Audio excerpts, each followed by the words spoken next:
ವಿನುತ ವಾಹಿನಿಗೆ ಸ್ವಾಗತ. ಸರ್ಕಾರಿ ಜಾಗದ ಕೊರತೆಯಿಂದ ಅಭಿವೃದ್ಧಿಗೆ ಹಿನ್ನಡೆ. ಕಿತ್ತೂರು ಶಾಸಕ ಬಾಬಾ ಸಾಹೇಬ್ ಪಾಟೀಲ್. ಪಟ್ಟಣದಲ್ಲಿ ಸರ್ಕಾರಿ ಖುಲ್ಲಾ ಜಾಗದ ಕೊರತೆಯಿಂದ ಹಲವು ಅಭಿವೃದ್ಧಿ ಯೋಜನೆಗಳನ್ನು ಅನುಷ್ಠಾನಗೊಳಿಸಲು ಸಾಧ್ಯವಾಗುತ್ತಿಲ್ಲ. ಇದರಿಂದ ಪಟ್ಟಣದ ಸಮಗ್ರ ಅಭಿವೃದ್ಧಿಗೆ ಹಿನ್ನಡೆಯಾಗುತ್ತಿದೆ ಎಂದು ಕಿತ್ತೂರು ಶಾಸಕ ಬಾಬಾ ಸಾಹೇಬ್ ಪಾಟೀಲ್ ಹೇಳಿದರು. ಪಟ್ಟಣದ ನೂತನ ಪಟ್ಟಣ ಪಂಚಾಯಿತಿ ಕಚೇರಿ ಕಟ್ಟಡದ ನಿರ್ಮಾಣ ಕಾಮಗಾರಿಗೆ ಭೂಮಿ ಪೂಜೆ ನೆರವೇರಿಸಿ ಅವರು ಮಾತನಾಡಿದರು. ಎಂಕೆ ಹುಬ್ಬಳ್ಳಿ ಪಟ್ಟಣ ಪಂಚಾಯಿತಿಗೆ ಹಲವು ವರ್ಷಗಳಿಂದ ಸುಸಜ್ಜಿತ ಆಡಳಿತ ಕಟ್ಟಡದ ಅಗತ್ಯವಿದ್ದು, ಇದೀಗ ಪೌರಾಡಳಿತ ಇಲಾಖೆಯಿಂದ ಅನುದಾನ ಬಿಡುಗಡೆಯಾದ ಹಿನ್ನೆಲೆಯಲ್ಲಿ ಕಟ್ಟಡ ನಿರ್ಮಾಣಕ್ಕೆ ಚಾಲನೆ ದೊರೆತಿದೆ. ಪಟ್ಟಣ ಬೆಳೆಯುತ್ತಿದ್ದಂತೆ ಆಡಳಿತ ವ್ಯವಸ್ಥೆಯು ಆಧುನೀಕರಣವಾಗಬೇಕಿದ್ದು, ಅದಕ್ಕೆ ತಕ್ಕ ಮೂಲ ಸೌಕರ್ಯಗಳನ್ನು ಕಲ್ಪಿಸುವುದು ಅಗತ್ಯ ಎಂದು ಹೇಳಿದರು.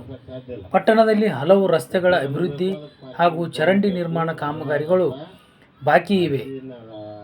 ಪಟ್ಟಣ ಪಂಚಾಯಿತಿ ಸದಸ್ಯರು ಸಮನ್ವಯದಿಂದ ಕಾರ್ಯನಿರ್ವಹಿಸಿ ಈ ಕಾಮಗಾರಿಗಳಿಗೆ ಆದ್ಯತೆ ನೀಡಬೇಕು. ಉತ್ತಮ ರಸ್ತೆ ಮತ್ತು ಚರಂಡಿ ವ್ಯವಸ್ಥೆಯಿಂದ ಸ್ವಚ್ಛತೆ ಕಾಪಾಡಲು ಹಾಗೂ ಸಾಂಕ್ರಾಮಿಕ ರೋಗಗಳನ್ನು ತಡೆಗಟ್ಟಲು ಸಾಧ್ಯವಾಗುತ್ತದೆ ಎಂದು ತಿಳಿಸಿದರು. ನಗರೋತ್ಥಾನ ಯೋಜನೆಯಡಿ ಬಿಡುಗಡೆಯಾಗುವ ಅನುದಾನವನ್ನು ಸಮರ್ಪಕವಾಗಿ ಬಳಸಿಕೊಂಡು ಪಟ್ಟಣ ಸ್ವಚ್ಛತೆ ಹಾಗೂ ಮೂಲ ಸೌಕರ್ಯ ಅಭಿವೃದ್ಧಿಗೆ ಒತ್ತು ನೀಡಬೇಕು. ಶೀಘ್ರದಲ್ಲಿ ನದಿ ಮೂಲದಿಂದ 24x7 ಶುದ್ಧ ಕುಡಿಯುವ ನೀರಿನ ಯೋಜನೆ ಮನೆ ಮನೆಗೂ ತಲುಪಲಿದೆ ಎಂದು ಹೇಳಿದರು. ಇತ್ತೀಚೆಗೆ ಶ್ರೀ ಕ್ಷೇತ್ರ ಧರ್ಮಸ್ಥಳ ಗ್ರಾಮಾಭಿವೃದ್ಧಿ ಯೋಜನೆಯಡಿ ಕೆರೆ ಹೂಳೆತ್ತುವ ಕಾಮಗಾರಿ ಪೂರ್ಣಗೊಂಡಿದ್ದು, ಅದರ ಸುತ್ತ ಅರಣ್ಯ ಇಲಾಖೆಯಿಂದ ಟ್ರೀ ಪಾರ್ಕ್ ನಿರ್ಮಿಸಲು ಯೋಜನೆ ರೂಪಿಸಲಾಗಿದೆ. ಇದರಿಂದ ಮಕ್ಕಳಿಗೆ ಆಟದ ಮೈದಾನ ಹಾಗೂ ಹಿರಿಯರಿಗೆ ವಾಯು ವಿಹಾರಕ್ಕೆ ಅನುಕೂಲವಾಗಲಿದೆ ಎಂದರು. ಸರ್ಕಾರಿ ಜಾಗದ ಕೊರತೆಯಿಂದ ಹಲವು ಅಭಿವೃದ್ಧಿ ಯೋಜನೆಗಳು ವಾಪಸ್ ಹೋಗುತ್ತಿರುವುದು ಆತಂಕಕಾರಿ ಬೆಳವಣಿಗೆಯಾಗಿದೆ. ಆದ್ದರಿಂದ ಪಟ್ಟಣದಲ್ಲಿ ಕನಿಷ್ಠ 2 ಎಕರೆ ಸರ್ಕಾರಿ ಜಾಗವನ್ನು ಅಭಿವೃದ್ಧಿ ಯೋಜನೆಗಳಿಗೆ ಮೀಸಲಿಡಬೇಕು. ಒಮ್ಮೆ ಸರ್ಕಾರದ ಯೋಜನೆಗಳು ಹಿಂದಿರುಗಿದರೆ ಅವುಗಳನ್ನು ಮರು ಪಡೆಯುವುದು ಕಷ್ಟವಾಗುತ್ತದೆ ಎಂದು ಎಚ್ಚರಿಸಿದರು. ಕಳೆದ 3 ವರ್ಷಗಳಲ್ಲಿ ಪಟ್ಟಣಕ್ಕೆ ಸುಮಾರು 30ರಿಂದ 35 ಕೋಟಿ ಅನುದಾನ ತರಲಾಗಿದೆ. ಮುಖ್ಯಮಂತ್ರಿಗಳ ವಿಶೇಷ ಅನುದಾನದಡಿ ಕ್ಷೇತ್ರದ ಅಭಿವೃದ್ಧಿಗೆ 50 ಕೋಟಿ ಬಿಡುಗಡೆಯಾಗಿದ್ದು, ಅದರಲ್ಲಿ ಪಟ್ಟಣ ಪಂಚಾಯಿತಿಗಳ ಅಭಿವೃದ್ಧಿಗೆ 7.30 ಕೋಟಿ ಮೀಸಲಿಡಲಾಗಿದೆ.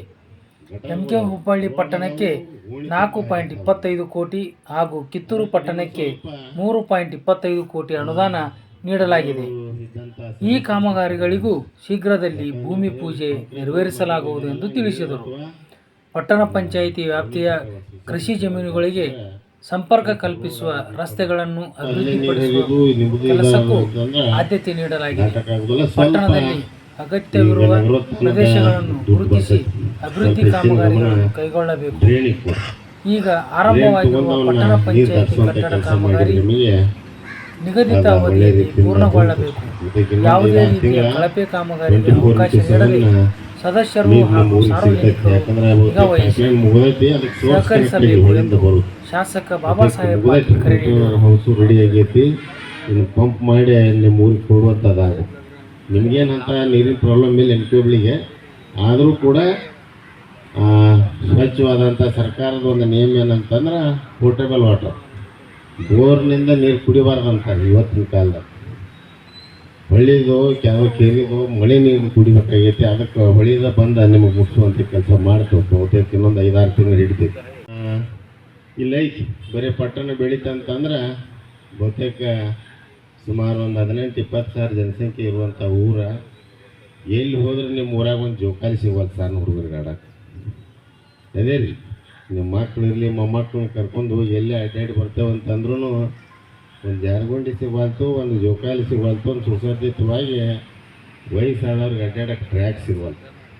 ಅದನ್ನು ಗಮನದಲ್ಲಿ ಇಟ್ಕೊಂಡು ಗ್ರಾಮಾಭಿವೃದ್ಧಿ ಸಂಘದವರು ಕೆರೆ ಸ್ವಚ್ಛ ಮಾಡಿಕೊಟ್ರು. ಕೆರೆ ಪಕ್ಕದಲ್ಲೇ ಫಾರೆಸ್ಟ್ ಅರಣ್ಯ ಇಲಾಖೆ ವತಿಯಿಂದ ಒಂದು ಟ್ರೀ ಪಾರ್ಕ್ ನಿರ್ಮಾಣ ಮಾಡತ್ತೆ. ಅಂದ್ರೆ ಇವೆಲ್ಲ ಬಂದುಬಿಡ್ತಾವೆ. ಅದರ ಜೊತೆಗೆ ಅಡ್ಡಾಡಕ್ಕೆ ಜಾಗನೂ ಸಿಗ್ತೈತಿ, ಸಣ್ಣ ಹುಡುಗರಿಗೆ ಆಟದ ಮೈದಾನ ಸಿಗ್ತೈತಿ. ಅಲ್ಲಿ ಅವನ್ನ ಈ ನಗರಕ್ಕೆ ತಕ್ಕಂಗೆ ಅಂದ್ರೆ ಈ ಪಟ್ಟಣಕ್ಕೆ ತಕ್ಕಂಗೆ ಅಲ್ಲಿ ನಿರ್ಮಾಣ ಮಾಡೋಕೆ ನಮಗೆ ಜಾಗ ಸಿಗವಲ್ತು. ಒಂದು ಕೊರತೆ ಅಂದ್ರೆ ಏನಂದರೆ ಮಿಕ್ಕೊಬ್ಳಿಗೆ ಒಂದು ಅಂಗನವಾಡಿ ಕಟ್ಟೋಕೆ ಜಾಗ ಸಿಗವಲ್ತು. ನಮ್ಗೆ ಯಾವ ದೃಷ್ಟಿಕೋನ ಏನೋ ಪ್ರಾಜೆಕ್ಟ್ ತಂದರೆ ಒಂದು SDP ಪ್ಲ್ಯಾಂಟಿಗೆ 2 ಎಕರೆ ಜಾಗ ಸಿಗವಲ್ತು. ನಿಮ್ಗೆ ಕೊಳಚೆ ನೀರನ್ನೆಲ್ಲ ತೊಗೊಂಡು ಹೋಗಿ ಅದನ್ನು ಟ್ರೀಟ್ಮೆಂಟ್ ಮಾಡಿ ಹೊರಗೆ ಬಿಡೋಕೆ ಅಂದ್ರೆ ರೆವಿನ್ಯೂ ಲ್ಯಾಂಡೇ ಇಲ್ಲ. ರೆವಿನ್ಯೂ ಲ್ಯಾಂಡ್ ಅಂದರೆ ಸರ್ಕಾರ, ಪ್ರೈವೇಟ್ ಲ್ಯಾಂಡ್ ರಗಡದವು. ಬಟ್ ಏನೋ ಸರ್ಕಾರದ ಈ ಪಟ್ಟಣ ಸೌಂದರ್ಯೀಕರಣ ಮಾಡೋ ಸಲುವಾಗಿ ಇವೆಲ್ಲ ಅತಿ ಅವಶ್ಯ. ಹಿಂದಿಲ್ಲ ನಾಳೆ ಎಲ್ಲ ಬಂದು ಹೊಲಸು ನೀರು ನಿಂತು ಎಲ್ಲಿ ಕಳ್ಸೋದು? ಅದನ್ನು ಟ್ರೀಟ್ಮೆಂಟ್ ಮಾಡಿ ಮುಂದೆ ಎಲ್ಲರೂ ಕಳಿಸ್ಬೇಕಾಗ್ತದೆ. ಹಂಗೆ ಡೈರೆಕ್ಟಾಗಿ ಹೊಳಿಗೆ ಅಥವಾ ಅದು ಹಳ್ಳಕ್ಕೆ ತಿರುವಾಕೆ ಬರೋದಲ್ಲ. ಆದರೂ ಒಂದು 2 ಎಕರೆ ಎಲ್ಲರೂ ಹುಡುಕಿ ಕೊಟ್ರೆ ಊರು ಸ್ವಚ್ಛ ಉಳಿತೈತಿ. ಆ ಟ್ರೀಟ್ ಮಾಡಿ ಆ ಪ್ಲ್ಯಾಂಟ್ ಕೂಡ ಮುಗಿತೈತಿ. ಯಾಕಂದ್ರೆ ಸುಮಾರು 3-4 ಕೋಟಿ ರೂಪಾಯಿ ಇನ್ವೆಸ್ಟ್ಮೆಂಟ್ ಮಾಡಿ ಅದನ್ನು ಟ್ರೀಟ್ ಮಾಡಿ ಕಳ್ಸೋಕೆ ಅದು ಜಾಗ ಸಿಗಲ್ತು. ನಾವು ಎಲ್ಲಿ ಹುಡ್ಕೋದ ವೈದ್ಯ ಹಿಡಿದ್ಬೇಕು. ರೆಡಿಯಾಗಿ ಬಂದಾಗ ಟೆಂಡರ್ ಆಗೈತೆ, ನಮಗೆ ಆ ಪ್ಲ್ಯಾಂಟ್ ಕುಂಡ್ರಸಾಕೆ ಜಾಗ ಸಿಗವಲ್ತು. ಪ್ರಾಕ್ಟಿಕಲ್ ಪ್ರಾಬ್ಲಮ್ ಹುಬ್ಳಿಗೆ ಅಂತಂದ್ರೆ ಜಾಗದ ಕೊರತೆ. ಸುಮಾರು 4-5 ಅಂಗನವಾಡಿ ಇತ್ತಂದ್ರೆ 2 ಅಂಗನವಾಡಿ ಹೊಳಿ ಕಳಿಸಿದ್ವಿ. ಯಾಕಂದ್ರೆ ಜಾಗ ನ್ಯಾಯ ಮಾಡಕ್ಕೈತ್ರಿ, ಮಾಡಬಾರ್ದು ದಯಮಾಡಿ. ಯಾಕಂದ್ರೆ ನಿಮ್ಮ ಮೊಮ್ಮಕ್ಕಳಿಗೆ ಮಾಡಿರ್ತೀವಿ, ನೀವು ಎಲ್ಲೋ ಯಾವುದೋ ಒಂದು ಏನೋ ವಿಚಾರ ಮಾಡಿ ಕಳಿಸಿರಿ ಅಂತಂತೀರಿ, ನಿಮ್ಮ ಹುಡುಗರನ್ನ 2 ಕಿಲೋಮೀಟ್ರ್ ಹೋಗಿ ಬಿಟ್ಕೊಡ್ಬೇಕಾಗ್ತದೆ. ನಿಮ್ಮ ತೆಗೆದು ಕಿತ್ತೂರವ್ರ ಜಾಗ ಕೊಟ್ಟರು ಅಲ್ಲಿ ಶಿಫ್ಟ್ ಆಗುತ್ತೆ. ದಯಮಾಡಿ ಎಲ್ಲರ ಸಿವಿಕ್ ಕಮ್ಯುನಿಟಿ ಇದ್ದಂಥ ಜಾಗಗಳನ್ನ ಅಧಿಕೃತವಾಗಿ ಯಾವ್ದಾರು ಸರ್ಕಾರಿ ಕೆಲಸಕ್ಕೆ ಬಳಕೆ ಮಾಡೋಕ್ಕೆ ಇಟ್ಬಿಟ್ರಿ. ಗುಡಿಗಳು ರಗಡದಾವೆ, ಹೊಸ ಕಟ್ಟಬೇಡ್ರಿ. ಇದ್ದಂಥ ಗುಡಿಗಳನ್ನ ಚಂದಮ್ಗೆ ಇಡ್ರಿ.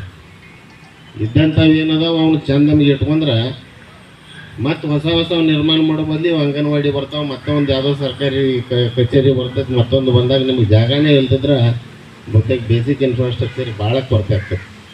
ಕೊರತೆ ಆದಾಗ ಅನುಭವಿಸೋರು ಯಾರು? ಆ ಓಣಿಯನ್ನವ್ರು ಅನುಭವಿಸ್ಬೇಕು, ಆ ಓಣಿ ಮಕ್ಕಳು ಅನುಭವಿಸ್ಬೇಕು. ಆ ದೃಷ್ಟಿಕೋನದಿಂದ ದಯಮಾಡಿ ಏನು ಊರಿಗೆ ಬರ್ತಾವೆ ಪ್ರಾಜೆಕ್ಟ್ಸ್ ಯಾವತ್ತೂ ಹೊರಗೆ ಕಳಿಸ್ಬೇಡ್ರಿ. ಎಲ್ಲಾರ ಹುಡುಕಿ ಅಲ್ಲಿ ಮಾಡ್ಕೊರಿ. ಮುಂದೆ ಹೋಗಲಿ ಹಿಂದೆ ಹೋಗಲಿ ಅನ್ಎಕ್ಸ್ಪೆಕ್ಟ್ ಎಲ್ಲಾರ ಅಕ್ವೈರ್ ಇದಂಥ ಫುಲ್ಲ ಮಾಡಿ ಅಲ್ಲಿ ಮಾಡುವಂಥದ್ದು ಮಾಡ್ಬೇಕು. ಯಾಕಂದರೆ ಇವು ಬರೋದಲ್ಲ, ಯಾವಾಗೋ ಬಂದಾಗ ನೀವು ಹೊರಗೆ ಕಳಿಸಿರಿ ಅಂದ್ರೆ ಅವ್ನು ತರೋದ ಕಷ್ಟ ಆಗಿಬಿಡ್ತಾವು. ಅಲ್ಲಿ ಅವಶ್ಯಕತೆ ಇಲ್ಲ ಅನ್ನೋದು ಸರ್ಕಾರ ಮನಗೊಂಡು ನಿಮಗೆ ಹಾಕೋದಲ್ಲ ಅವ್ರು. ಆ ದೃಷ್ಟಿಕೋನದಿಂದ ಇದ್ರ ಕಡೆ ಸ್ವಲ್ಪ ಎಲ್ಲ ಸದಸ್ಯರನ್ನೊಳಗೊಂಡು ಹಿರಿಯರು ಎಲ್ಲರೂ ಸ್ವಲ್ಪ ಗಮನ ಹರಿತಿಂತಾವೆ. ಏನೋ ಬಂದರೂ ಕೂಡ ಸಾಲ್ವ್ ಮಾಡಿ ಇದ್ದಂಥ ಜಾಗದಾಗ ಅವ್ರು ಕಟ್ಟಕ್ಕೆ ಅನುಕೂಲ ಮಾಡಿಕೊಡ್ಬೇಕು.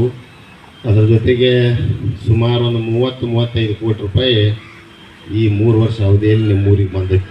ಅದನ್ನು ಬ್ರೀಫಾಗಿ ಹೇಳಂತಂದ್ರೆ ಒತ್ತಟಿಗೆಂದ ತೊಗೊಂಡು ಹೇಳ್ತಾರೆ. ಇನ್ನೂ ಬೇಕಾಗೈತಿ, ಪರಿಪೂರ್ಣವಾಗಿ ಎಲ್ಲ ಕಡೆ ಆಗಿಲ್ಲ. ಇನ್ನೂ ಸುಮಾರು ಈಗ ಹಂಗೆ ಹೇಳತ್ತಲ್ಲ, ಇಲ್ಲೆಲ್ಲ ಬಹುತೇಕ ಕೇಳಿನ ಕೃಷಿ ಮೇಲೆ ಅವಲಂಬಿತವಾದಂಥ ಜೋನ್ ಬಹುತೇಕ ಎಲ್ಲರಿಗೂ ಹೊಲಕ್ಕೆ ಹೋಗುಗಳ ರಸ್ತೆಗಳು ನೀವು ಪಟ್ಟಣ ಪಂಚಾಯತಿ ವ್ಯಾಪ್ತಿ ಬರೋದ್ರಿಂದ ಗ್ರಾಮೀಣ ಅಭಿವೃದ್ಧಿದಾಗ ನಿಮ್ಗೆ ದುಡ್ಡು ಹಾಕಕ್ಕೆ ಬರೋದಿಲ್ಲ. ಫಲಾನ ಅಂತ ತೋರಿಸಿ ಹಾಕಬೇಕು. ಗ್ರಾಮೀಣ ಪ್ರದೇಶಕ್ಕೆ ಹೋಗುವಂಥ ಫಂಡ್ಸ್ ಆದರೂ ಕೂಡ ಅದರಾಗೂ ಒಂದು 70-75% ರೀಚ್ ಆಗಿದ್ದಾವೆ ಹೊಲಕ್ಕೆ ಹೋಗುವಂಥ ರಸ್ತೆಗಳು. ಇವಾಗ ಬಹುತೇಕ ಮುಗಿದಾವು. ಈ ಕಡೆ ಎಷ್ಟು ಅದಾವು, ಈ ಕಡೆ ಒಂದು 2 ಮಾಡಿದವು. ಇನ್ನೊಂದು 4-5 ರೋಡ್ ಹಾಕಿದ್ರೆ ಪರಿಪೂರ್ಣವಾಗಿ ನಿಮ್ಮ ಹೊಲಕ್ಕೆ ಹೋಗುವಂಥ ರಸ್ತೆಗಳ ಬರುವಂಥ ವರ್ಷದಲ್ಲಿ ತಗೊಳ್ಳೋನು. ಅದ್ರ ಜೋಡಿ ಸಾಕಷ್ಟು ದೇವಸ್ಥಾನ ಆಯ್ತು, ಬೇಡ ದರ್ಗಾಕ್ಕೂ ಹೋದ ವರ್ಷ ಅವಕ್ಕೂ ಕೊಟ್ಟಿದ್ದು. ಎಲ್ಲ ಜಾತಿಯವ್ರನ್ನ ಒಳಗೊಂಡು ಎಲ್ಲ ಕಡೆ ಮಾಡ್ಕೊತ ಹೋಗ್ಬೇಕಾಕೈತಿ. ಎಲ್ಲ ಭಾಳಷ್ಟು ಡಿಮಾಂಡ್ ಇರೋದ ಗುಡಿಗಳು. ಊರಿಗೆ 4 ಸಾಲ ಇರ್ತಾವೆ, 25 ಗುಡಿ ಇರ್ತಾವೆ. 4 ಸಾಲ ಇಂಪ್ರೂವ್ ಮಾಡ್ಬೋದು, 25 ಗುಡಿ ಮಾಡೋದು ಭಾಳ ಒಂದಿಂದ ಪ್ರಿಯಾರಿಟಿ ಮೇಲೆ. ಎಲ್ಲಿ ಭಾಳ ದುಸ್ಥಿತಿಯಾಗಿದ್ದಂಥ ಗುಡಿಗಳನ್ನ ಒಂದೊಂದು ಐಡೆಂಟಿಫೈ ಮಾಡಿ ಪುನಶ್ಚೇತನ ಮಾಡುವಂಥ ಕೆಲಸ ಮಾಡೋನು. ಅದ್ರ ಜೊತೆಗೆ ಬರುವಂಥ ಜನಮಾನಗಳು ನಗರೋತ್ಥಾನದಿಂದ ಮತ್ತೆ ಬರ್ತೈತಿ ನಿಮಗೆ ಫಂಡ್ಸ್, ಮತ್ತು ಅದು ಬರ್ತೈತಿ. ಸ್ವಲ್ಪ ಎಲ್ಲಿ ಆಗಿಲ್ಲ ಕೆಲಸ ಅಲ್ಲಿ ಮಾಡಿ ಮತ್ತೆ ಆಗಿರ್ತಾವೆ. ಸ್ವಲ್ಪ ಬಾಯಲ್ಲಿ ಮಂದಿ ಇರ್ತೈತಿ ಒಂದೊಂದು ಓಣ್ಯಾಗ. ನಿಮ್ಮ ಪಂಚಾಯತಿಗೂ ಬರೋದಲ್ಲ ಅವರು, ನಿಮ್ಮ ಮೆಂಬರ್ಗಳಂತಕ್ಕೂ ಬರೋದಲ್ಲ. ಅಂಥವ್ರು ಹೂಡಿಕೆ ಮಾಡಿದ್ರೆ ಯೋಗ್ಯ ಆಗ್ತೈತಿ. ಯಾಕಂದ್ರೆ ಮಾಡಿದಲ್ಲೇ ಮಾಡೋದು, ಸ್ವಲ್ಪ ಕಾಂಕ್ರೀಟ್ ಹೊಡಿ ಬಿಡೋದು, ಅವರ ಆರಾಮ ಅಡ್ಡಾಡೋದು, ರಾಡಿ ತುಳಿಯೋರು ರಾಡಿನ ತುಳಿದಾಗಬಾರ್ದು. ಎಲ್ಲಿ ಅವಶ್ಯಕತೆ ಐತಿ ಎಲ್ಲಿ ದುರ್ಬಲರದಾರ ಹುಡುಕಿ ಮಾಡಿದ್ರೆ ಅದು ಅತಿ ಉಪಯೋಗ ಆಗ್ತದೆ ಅನ್ನುವಂಥದ್ದನ್ನು ಹೇಳಿ ಸುಮಾರು 4,25,00,000 ನಮ್ಮ ಅನುದಾನದಾಗ ಅಂದ್ರೆ ಚೀಫ್ ಮಿನಿಸ್ಟರ್ CMIDP ಆಗಿ ನಮಗೆ ಕೊಟ್ಟಿದ್ರು. ಸುಮಾರು 50 ಕೋಟಿ ರೂಪಾಯಿ ಹೋದ ವರ್ಷ ನನಗೆ ಕೊಟ್ಟಿದ್ರಾಗ ಸುಮಾರು 7.5 ಕೋಟಿ ರೂಪಾಯಿ ನೀವು ಪಟ್ಟಣ ಪಂಚಾಯತಿಗೆ ಮುಚ್ಚಿಟ್ಟಿದ್ದೆವು. ಉಳಿಕಿದ್ದೆಲ್ಲ ಬೇರೆ ಕಡೆ ತಗೊಂಡು 4,25,00,000 ನಿಮಗೆ ಕೊಟ್ಟೆವು. 3,25,00,000 ಕಿತ್ತೂರಿಗೆ ಕೊಟ್ಟು ಅದರ ಸದುಪಯೋಗ ಕೂಡ ಬಹುತೇಕ ಒಂದು ವಾರದಾಗ ಎಲ್ಲ ಸದಸ್ಯರು ಒಳಗೊಂಡು ಭೂಮಿ ಪೂಜೆ ಮಾಡಿ ಕೆಲಸ ಸ್ಟಾರ್ಟ್ ಮಾಡಿಸ್ಬಿಟ್ರು ಅವಶ್ಯಕತೆ ಎಲ್ಲಿದಾವಂತ. ಅದಕ್ಕೆ ಇಲ್ಲಿ ಬಹುತೇಕ ಈ ಕಟ್ಟಡ ನಿರ್ಮಾಣ ಕೆಲವೇ ದಿವಸಗಳು ಸ್ಟಾರ್ಟ್ ಆಕೈತಿ. ಈ ಮೆಂಬರ್ಗಳು ಇರೋದ್ರಾಗ ಕಟ್ಟಡ ಪೂಜೆ ಆಗ್ಬೇಕು. ಇವ್ರ ಪೀರಿಯಡ್ ಮುಗಿದ ಮೇಲೆ ಆಗಬಾರ್ದು. ಅದಕ್ಕೆ ಸುಮಾರು 14-15 ತಿಂಗಳದಾಗ ಮುಗಿಸ್ಕೊಡ್ತಾನೆ ಅಂತನ್ನುವಂಥದ್ದು ಹೇಳಿದರು. ಮಾಡ್ಯಾರ ಉಪಯುಕ್ತ ಆಗ್ತೈತಿ. ಅದಕ್ಕೆ ಬಹುತೇಕ ಬರುವಂಥ ಆಗಸ್ಟ್ ಸೆಪ್ಟೆಂಬರ್ನಾಗ ಈ ಬಿಲ್ಡಿಂಗ್ ನಿಮಗೆ ಹಸ್ತಾಂತರ ಮಾಡ್ತೇವೆ ಅನ್ನುವಂಥ ಭರವಸೆ ಕೊಟ್ಟಿದ್ದಾರೆ. ಮಾಡಿರಿ. ಅದಕ್ಕೆ ಏನೋ ಬಂದಂಥ ಆ ಕಾಂಟ್ರಾಕ್ಟ್ರು ಕೂಡ ಸಹಕಾರ ಕೊಡ್ರಿ. ಒಳ್ಳೆಯ ರೀತಿಯಿಂದ ಕಟ್ಟಡ ಮೂಡಿ ಬರಲಿ. ಯಾಕಂದ್ರೆ ಹೈವೇ ಪಕ್ಕದಾಗಿಂಥ ಜಾಗ ಸಿಗೋದಲ್ಲ ಬೇರೆ ಕಡೆ. ಬೇರೆ ಊರಿಗೆ ಹೋದಾಗದು ನಿಮಗಾಗಲಿ ನಂಬರ್ 1 ಜಾಗ ಸಿಕ್ಕೈತಿ. ಸಭೆ ಉದ್ದೇಶಿಸಿ ಚಿನ್ನಪ್ಪ ಮುತ್ನಾಳ್, NC ಗಣಾಚಾರಿ ಹಾಗೂ ದೊಡ್ಡಪ್ಪ ಗಣಾಚಾರಿ ಮಾತನಾಡಿದರು.